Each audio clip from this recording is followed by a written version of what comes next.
বলে কপাল কার করলো? বলে যে গেল না তার করলো। আচ্ছা, ভগবানের কাছে গেলে কবে অমঙ্গল হয়? ভগবানের কথা শুনলে কবে পাপ হয় গো? ভগবানের কথা শুনলে পাপ হয় তো নাকি? তাহলে যে ভগবান মঙ্গলময়, তাহলে আমার জীবনে যদি কোনোদিন মঙ্গল আনয়ন করতে হয়, তাহলে মঙ্গলময় ভগবানকে ধরতে হবে।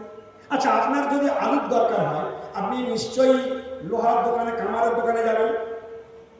কি হরে কৃষ্ণ, আলুর দরকার হলে কামারের দোকানে যেতে হয়। কই কিছু বলে না তো?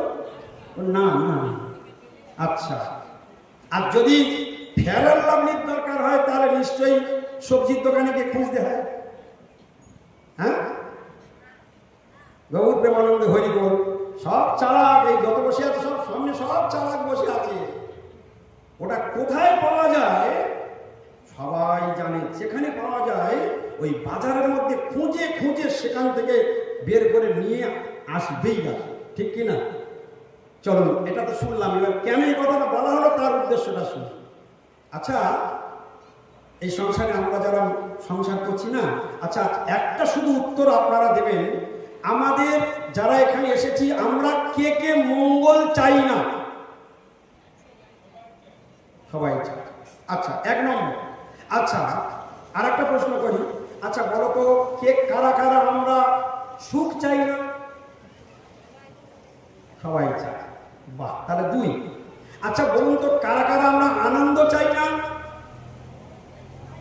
কি সবাই চায়? ও আচ্ছা, তিন হয়ে গেল। চার। আচ্ছা, আমরা কে কে শান্তি চাই না? তাহলে কটা হলো? চারটে। বলে সুখ, শান্তি, আনন্দ আর মঙ্গল। ঠিক?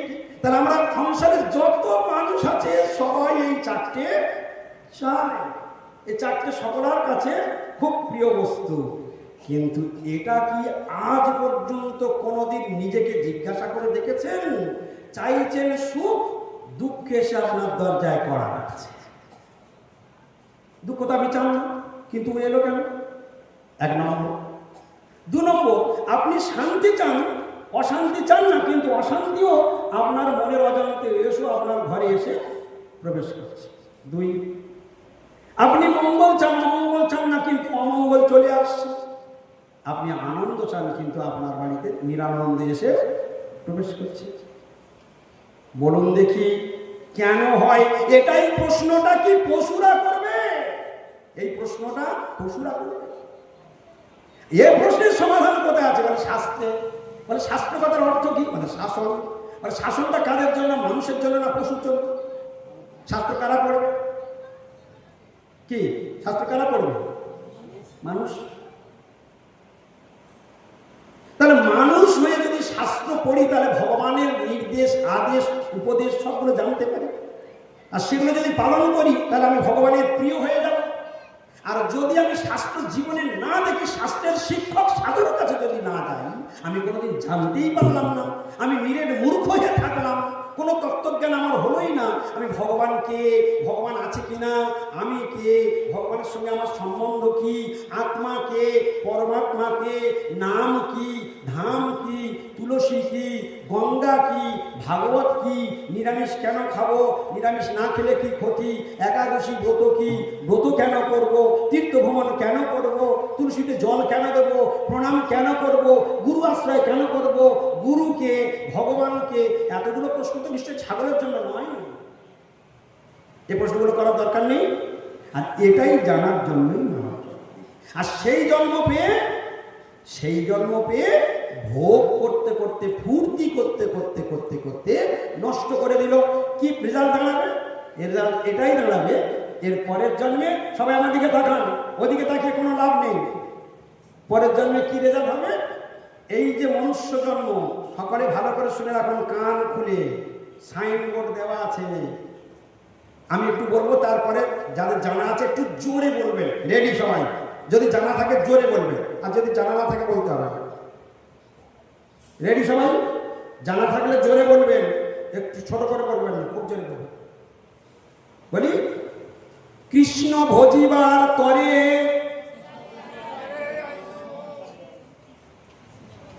দেখলেন তো শূন্যস্থান কিরকম পূরণ হয়ে গেল? যারা যারা বলেনি তারা এইবার বলেনি। রেডি? একটা সুযোগ দেওয়া হচ্ছে, খুব জোরে, গায়ের জোরে। কৃষ্ণ ভজিবার তরে। ও, তাহলে কি করতে এসেছিলেন? কি করতে আনা হয়েছিল? কৃষ্ণ ভজন করবার জন্য। আর কাল যদি কৃষ্ণ আপনার ব্যাটারিটা খুলে নেয়, আর কৃষ্ণ ভজন হবে তো? কালকে যদি কৃষ্ণ ব্যাটারি খুলে নেয়, কৃষ্ণ ভজন হবে? হ্যাঁ, কিছু বুঝতে পারেনি মনে হচ্ছে। আপনার হৃদয় থেকে যদি ভগবান বেরিয়ে যায় নিঃশ্বাসের সঙ্গে, পুরো বডিটা ডেড বডি হয়ে যাবে, তখন আপনি কার মা? তখন আপনি কার স্ত্রী? তখন আপনি কার শাশুড়ি? কার ঠাকুমা? আপনি কার বাড়ি, কার গাড়ি? তখন ওই রক্ত মাংসের পিণ্ডটার কি দাম আছে? তাহলে ভগবান যতক্ষণ শরীর টাটকা, ততক্ষণ ভগবান বেরিয়ে যাবে 24 ঘন্টার মধ্যে, পচে দুর্গন্ধ বের হয়ে এই বডিটা। তাহলে বডিটা কেন দেওয়া হয়েছিল? কৃষ্ণ ভজিবার। সবাই একবার বলুন, কি করবার করে?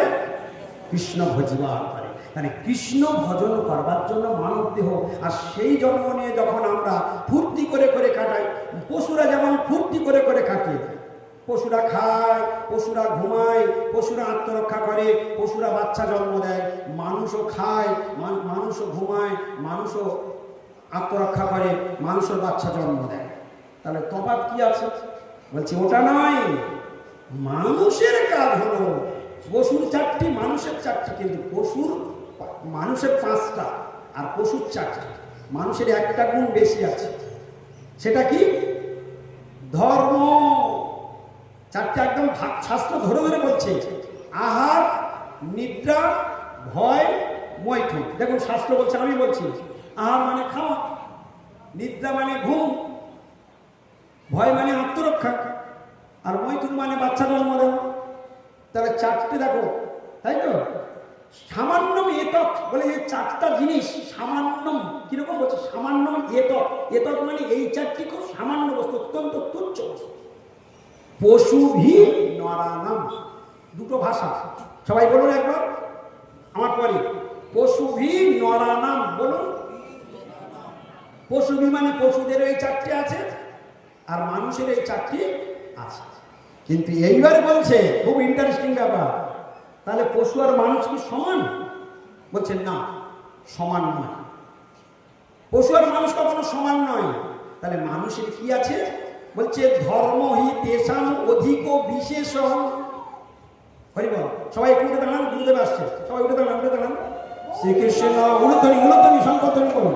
শ্রীকৃষ্ণ চৈতন্য প্রভু নিত্যানন্দ, শ্রীকৃষ্ণ চৈতন্য শ্রী অদ্বৈত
সবাই বসে আছে, নিজে নিজে আসুন, সবাই বসে আছে, সব ভক্তগণ বসে আছে।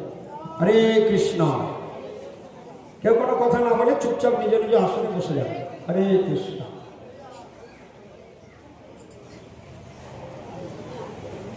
হরে কৃষ্ণ। বসে যান, তাড়াতাড়ি বসে যান, মায়েরা বসে যান। জয় পূজ্যপাদ ভক্তি সুন্দর সন্ন্যাসী মহারাজ কি জয়। পূজ্যপাদ ভক্তি সুন্দর সন্ন্যাসী মহারাজ কি জয়। হরি বল। চলুন আমরা যে প্রসঙ্গটি শুনছি বলছিলাম যে আহার নিদ্রা ভয় মৈথুনঞ্চ সামান্য মেয়ে তৎপশুভি নরানাম, সামান্য মেয়ে তৎপশুভি নরানাম, অর্থাৎ আহার নিদ্রা ভয় মৈথুন এই চারটি বস্তু পশুদেরও আছে, মানুষের কাছেও আছে। আবার শাস্ত্র সেটাকে কি বলেছেন? সামান্য এতৎ। এ চারটি অত্যন্ত তুচ্ছ বস্তু, সামান্য বস্তু, এর পিছনে দৌড়াবার কোনো দরকার নেই, এটা অনায়াসে মিলে যায়। যা অনায়াসে মিলে যায় তার জন্য আলাদা করে পরিশ্রম করবার জন্য কোনো প্রয়োজন হয় না। যারা যারা অজ্ঞ ব্যক্তি তারা এর জন্য প্রয়াস করে, কিন্তু আহার বিদ্যা ভয় হয়তো অনায়াসে মিলে যাবে। এটা ভগবত সৃষ্টি, ভগবানের সৃষ্টি। তাহলে মানুষ আর পশু চারটি সমান রয়েছে। তাহলে মানুষ আর পশু কি সমান? আমার প্রশ্ন করছে। কিন্তু সেখানে শাস্ত্র কি বলছেন মন দিয়ে শুনুন। শাস্ত্র বলছেন না, পশুদের থেকে মানুষের একটি গুণ বেশি আছে। ভালো করে ধ্যান দিয়ে শুনবেন। পশুদের থেকে মানুষের একটি গুণ বেশি আছে। সেটা কি? ধর্ম হি তেষাম অধিক বিশেষ। ধর্ম হি তেষাম অধিক বিশেষ। বিশেষ করে মানুষের অবশ্যই একটি অধিক গুণ আছে, সেটা কি? ধর্ম। ধর্ম করবার ক্ষমতা মানুষের আছে, কিন্তু ধর্ম করবার ক্ষমতা পশুদের না। তাহলে কি প্রমাণ দাঁড়ালো?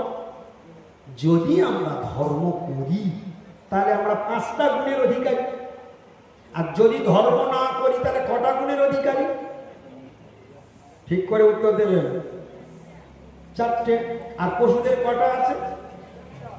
হ্যাঁ, 4টি। আর আমি যদি ধর্ম করি তাহলে আমার 5টা। ধর্ম যদি আমি না করি তাহলে সেম কোয়ালিটি হয়ে যাচ্ছে, তাই না? মানুষের আকার গ্রহণ করেও কিন্তু আচরণটা চতুষ্পদ প্রাণীর ন্যায় হয়ে যাচ্ছে। এই জন্য ধর্মটা এত বড় একটা ফাংশন, ধর্মটা এত বড় একটা ফ্যাক্ট মানবের জীবনে, যা কল্পনার অতীত। তাই সেই ধর্মের মূর্তি হলেন ভগবান শ্রীকৃষ্ণ, ধর্মের পাত্র হলো ভগবান শ্রীকৃষ্ণ, ধর্মের আধার হলো ভগবান শ্রীকৃষ্ণ, ধর্মের সাক্ষাৎ মূর্তি হলেন ভগবান শ্রীকৃষ্ণ। তো তিনি যদি ধর্মের প্রকৃত মূর্তি হয়, তিনি আধার হয়, তিনি পাত্র হয়, তিনি সম্পদ হয়, তাহলে বুদ্ধিমান মানুষের কাজ কি? বুদ্ধিমান মানুষের কাজ কি?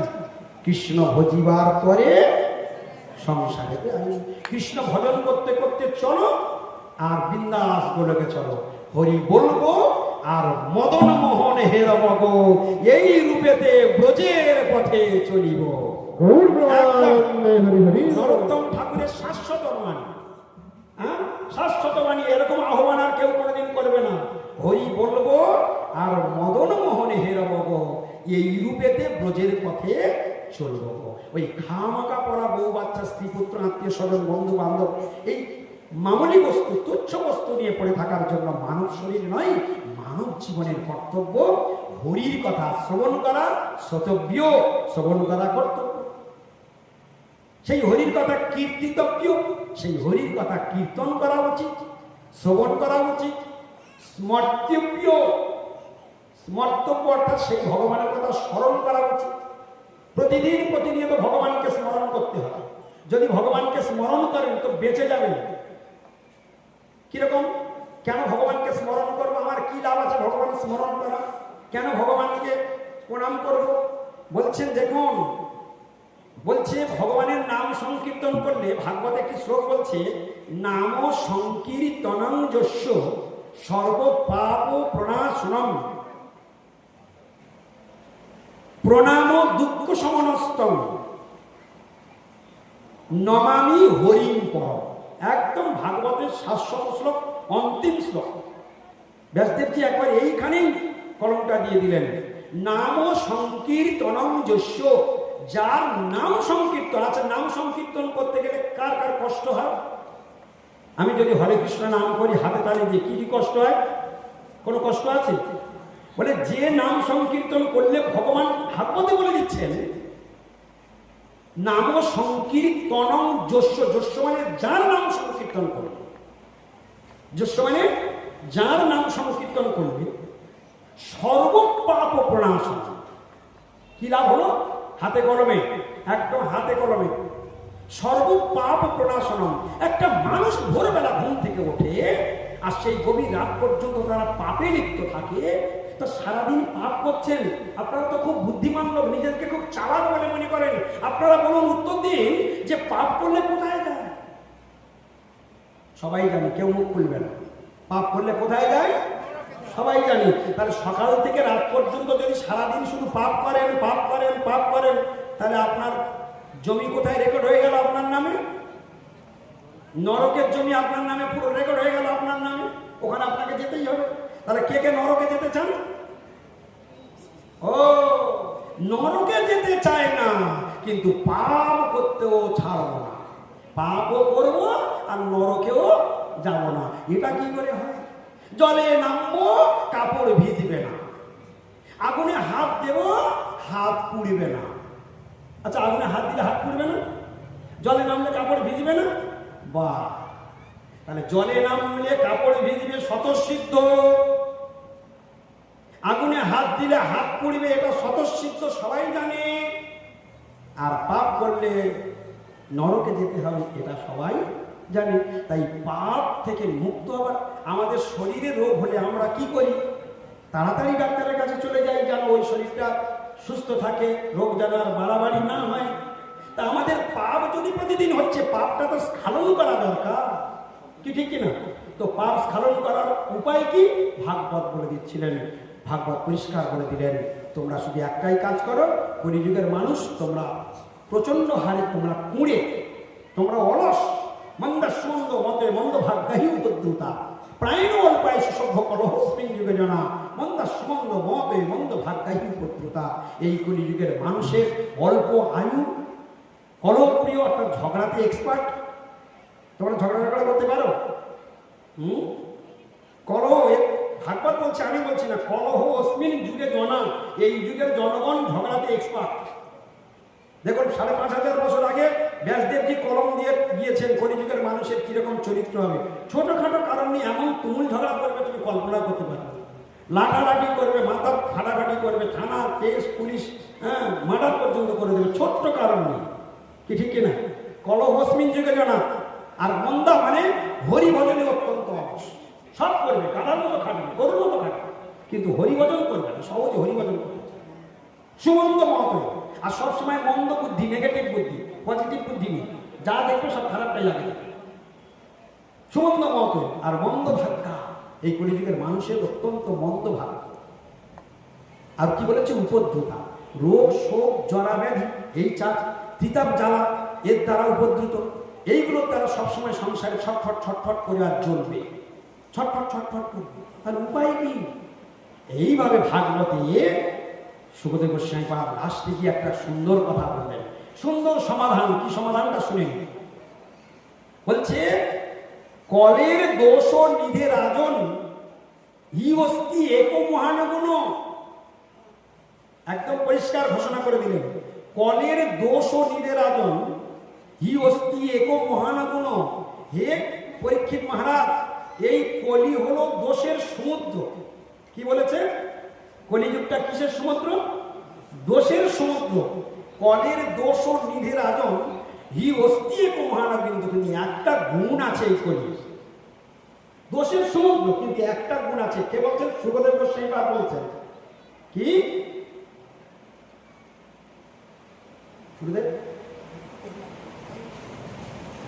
কলের দোষ নিধে রাজন হি অস্তি এক মহানগুণ কীর্তনা। এই শব্দ কীর্তনা দেব কৃষ্ণ মুক্ত সঙ্গ করে, একদম সোজা সাতটা সমাধান। কেউ যদি শুধু কীর্তনা, যদি কেউ শুধু হরি কীর্তন, মুক্ত সঙ্গ পরম বোঝে। যদি মুক্ত পুরুষের সাধুর সঙ্গে যদি কেউ হরিনাম সংকীর্তন করে, তাহলে সে ভবসমুদ্র অনায়াসে পার হয়ে এখান থেকে কলি এবং মহামায়াকে টাটা বাই বাই দিকে সোজা গোলক বৃন্দাবন, শুধু যদি কেবল হরিনাম সংকীর্তন করে। এই জন্য কলিযুগের যুগ ধর্ম হরিনাম সংকীর্তন এতদ অর্থে অবতীর্ণ শ্রী সচিনন্দন।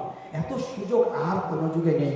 এই জন্য ভাগবত বলে দিলেন, নাম সংকীর্তন যশ্চ সর্ব পাপ প্রণাশনম। এটা হচ্ছে 18,000 শ্লোক সমন্বিত ভাগবতের অন্তিম শ্লোকে একদম জিষ্ট মাহাত্ম্য দিয়ে চলে গেলেন ওগো কলিহত জীব, তোমরা আর কিছু পারো আর না পারো, তোমরা শুধু কেবলমাত্র একটু কাজ তোমরা করো। সেটা কি? একটু সাত্বিক আহার গ্রহণ করো, শরীরটাকে শুদ্ধ করো। সাত্বিক আহার কেন করতে হয়? নাম সংকীর্তনের সঙ্গে সাত্বিক আহার একটু কানেকশন আছে। যদি সাত্বিক আহার করে তুমি হরিনাম করো আর সাত্বিক আহার না করে যদি তুমি হরিনাম করো, দুটোর মধ্যে কি তফাৎ হবে?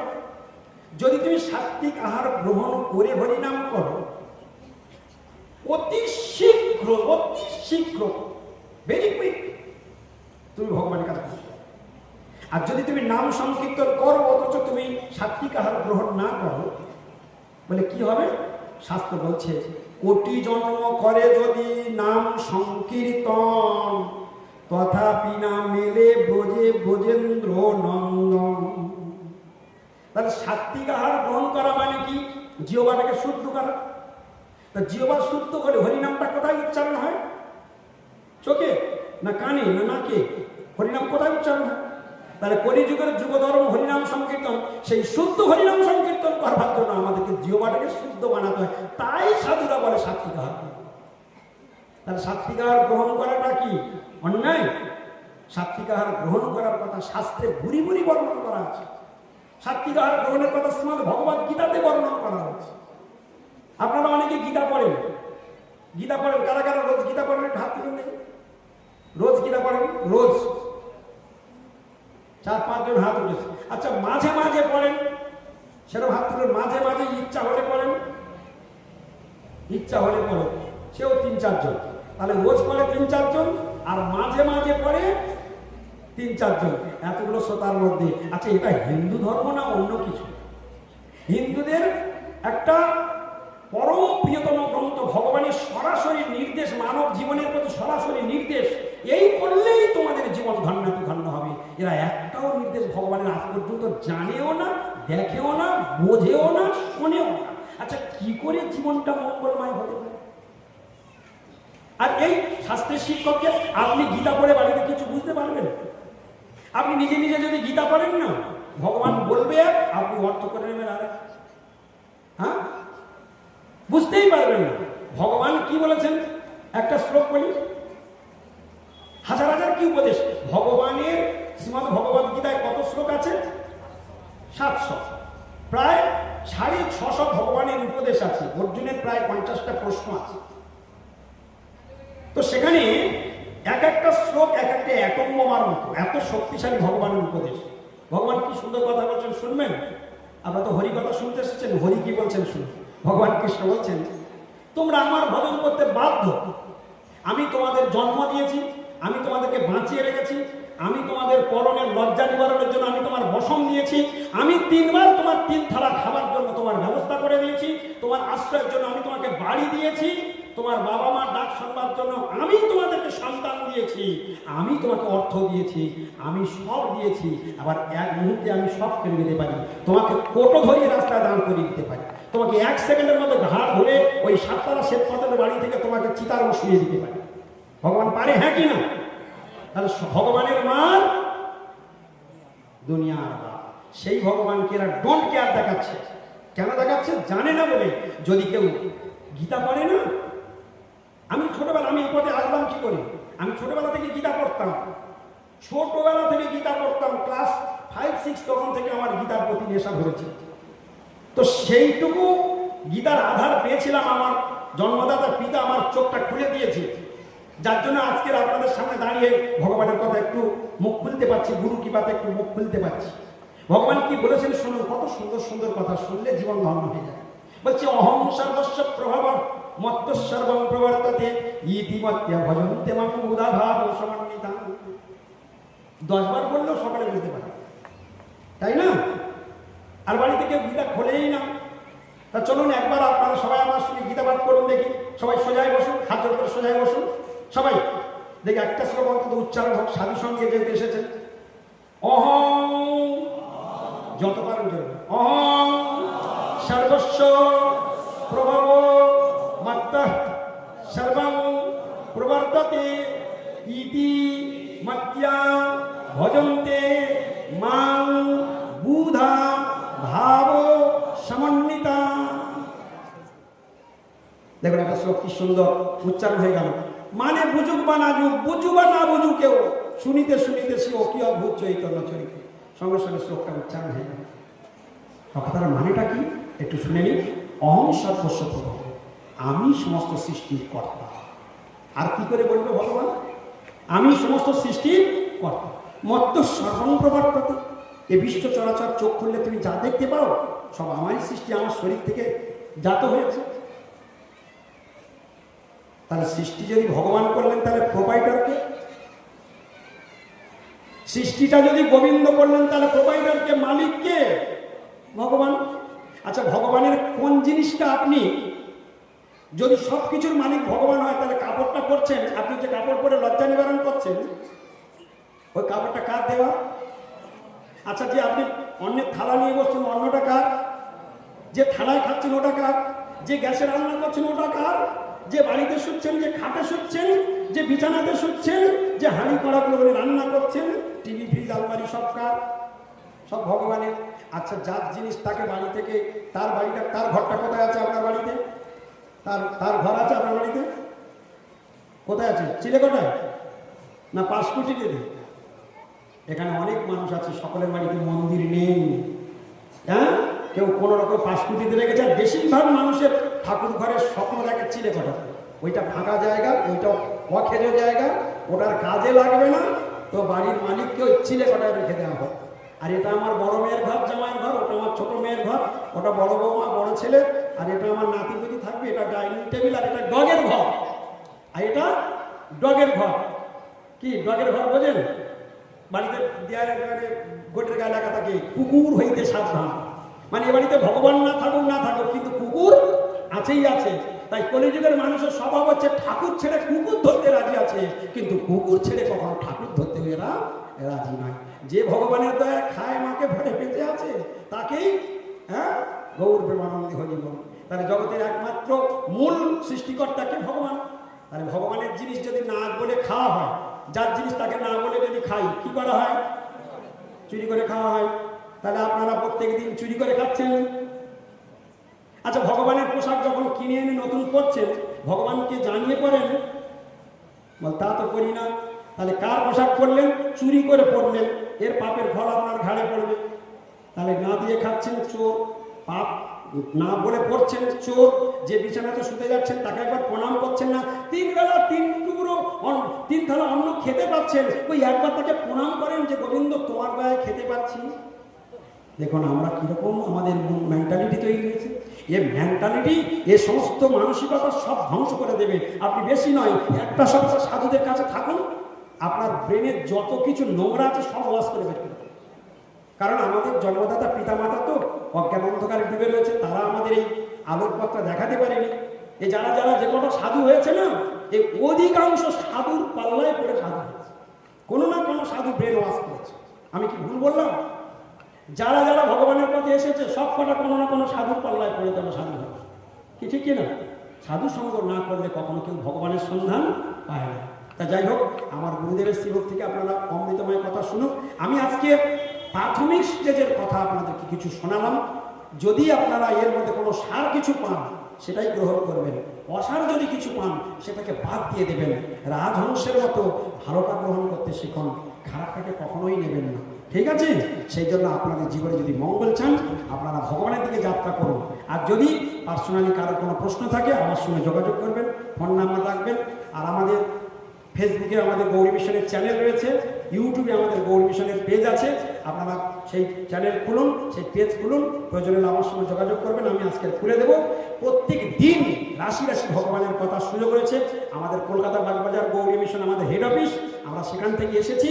আমাদের সারা ভারতবর্ষে তথা পাশ্চাত্য দেশে আমাদের প্রায় 60টি শাখা মাঠ রয়েছে। তার আচার্য আজকের আপনাদের সামনে বসে রয়েছেন।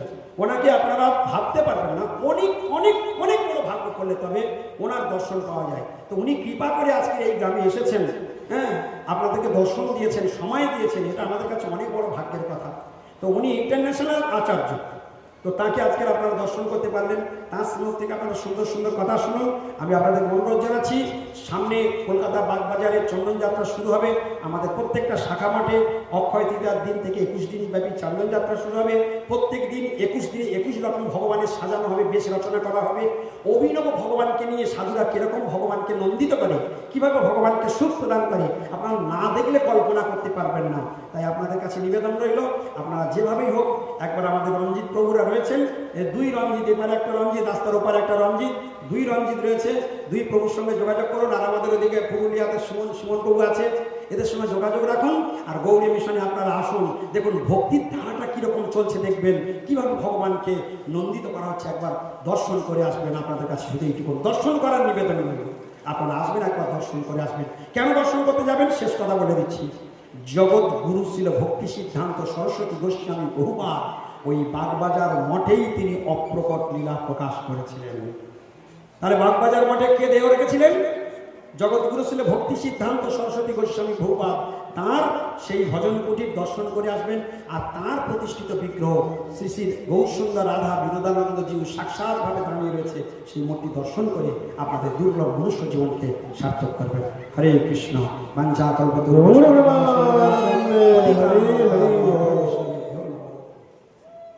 এখন গৌরী মিশনের আচার্য সভাপতি ওম বিষ্ণুবাদ পরমহংস অষ্টোত্তর শতস্মাৎ